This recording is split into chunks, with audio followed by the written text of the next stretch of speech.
in relation to the fact that what about her life goals? What about what she wants? What is she going through? You know, why wasn't the guy there for her loss of mental, emotional well-being? Why did the guy, for 7 years, why did he allow that to happen? Why did he allow her particular girlfriend to suffer like that to the point where she no longer could live? Where was that questioning? But no, it's all about the fact that now he's successful, now he's big, and he's all this, he was that. But where was he for her? Do we not need to be there for each other in a relationship? I feel like this particular conversation is very misogynistic and reflects, you know, the patriarchal society that we live in. I feel like, I don't know why Carnage believes that just because somebody has decided to no longer see you because their emotional, mental toll and they've given you their life savings, you suddenly believe that they no longer contribute to your success and that they don't deserve any of the money that you've earned, even though they donate their life savings to you. I feel like he sounds very confused and I don't understand what's going on with Carnage. How strong could the relationship have been, and why should he get back with her? She gave him the money willingly. You said about Nunu before though. Oh, we all know she hates men. It's that simple. So everything is... Apparently she loves me, cuz run that. You can hate me, I don't care. You don't affect my day. Point is this. Money! Money is an issue. Money is sorted out. Issues are gone. You can go back. Money contributes to the breakdown. Hey guys, it's Marmaroli. Hopefully you guys are doing well. Today I'm currently bringing you this video from Zurich, Switzerland. Let me just show you a bit of Zurich. Like, oh my days, from the little like the color scheme, the pastel colors, the buildings, like the roadworks. Like, it's such a nice. I'm literally in the city centre. So we're going to get straight into this video. They have a debate topic, and I feel like this debate topic is very interesting. Hats off to it, because I feel like it's a topic that can really make you think as to whether you believe the situation is right or wrong. Cheers. Okay, Barry. Wow, the Barry in me is coming out today. Like, I don't know what's going on. But I really feel like Reba really grabbed this particular episode and was shining for me. And the reason for me being why is because she listens to what everybody says. She thinks about it herself, she dissects, she analyzes, and she really just adds meanings to the words. And I feel like Esther was definitely correct in this particular episode, and so was Reevaluating, in relation to the fact that this particular individual has had their mental and emotional toll, well-being, being drained out of you. So much of that to the point where this person can no longer live. And, you know, this particular person has given you their life savings, everything they have saved. They have contributed to your success, to you.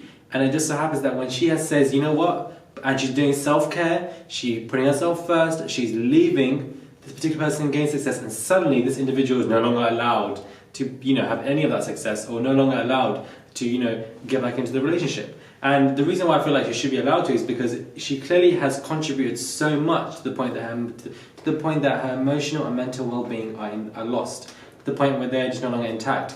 Carnage, you know, reflects that how strong was the love. Clearly wasn't that strong.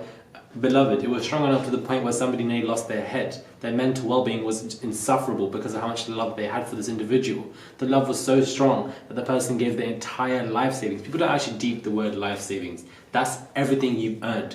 In a 7-year relationship, even more plus, this person's probably in their 30s, mid-20s, and everything they have, the intentions behind it are pure as well, because you're giving your life savings to somebody. There's pure love there. Now this person has, you know, become successful, skyrocketing. Not only does she deserve some of that success, but I feel like she is entitled to say, you know what, you're doing really well now. Do you want to start up again? She's entitled to ask that question. And obviously, whether she is fair for them to be in a relationship, I really don't know, because you could say that, oh, now that he's on a different level, he's elevated. I kind of understand where the money's coming from. Once you become a millionaire, you have a different lifestyle. Subconsciously or consciously, you kind of elevate yourself to something, to a different world. But if you know, still have that love for somebody, I feel like there's no harm in them two getting back together again, because clearly her girlfriend supported him so much to the point where her emotional and mental well-being were lost and not intact.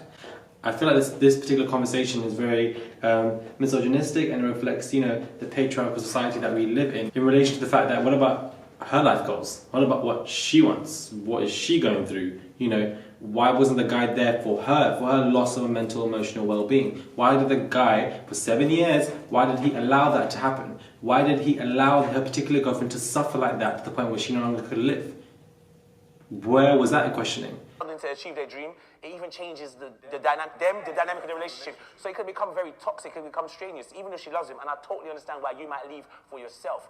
My thing is this: if I now become a millionaire, I might have to start making millionaire friends. My lifestyle might elevate. Now I might meet a woman on a new level. So the concept of me going back to find you who's probably still doing as better or worse, I might not be with it. But the point I want to make, I want to flip it, but make it so trivial. But no, it's all about the fact that now he's successful, now he's big, and he's all this, he was that. But where was he for her? Do we not need to be there for each other in a relationship? Do we both not need to be there together for each other? Like, it's not about how she needs to support him. He needs to support her. So this is why I find it hilarious, because the fact that he didn't even support her.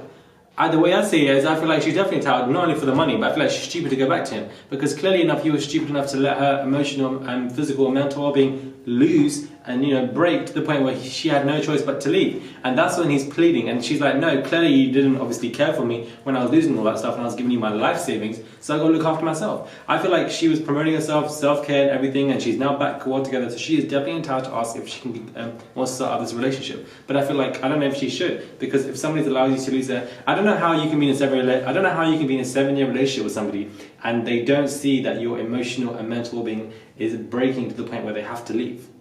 That relationship in itself is already a bit questionable, even though you can tell that her intentions are pure and she's giving her life savings. The fact that Esther kind of said that, you know, she gave everything, she gave her entire life, and the fact that he was scared to be alone, he was scared to do it alone, he was lazy. That could be I feel like I had a different perception of the entire crux of the debate, which is interesting because the guys see it as, you know, or the majority of the guys say, oh, you know, he's this, he's that, bye. And Esther was bringing in a very interesting perspective where she was saying, what if he was begging to be alone? What if he was lazy? What if the fact that he needed her to leave the relationship for him to thrive, for him to be successful, because he finally was, you know, no longer depending on her? Because remember, she was given life savings. So I feel like it's very interesting how she brought it from that way. I feel like the lack of self-love and the commitments, I feel like each and every one of them in those situations would do something completely different to what they're saying in the debate, which I find interesting. I feel like everyone in general, once they apply themselves to a situation, they will actually do something different.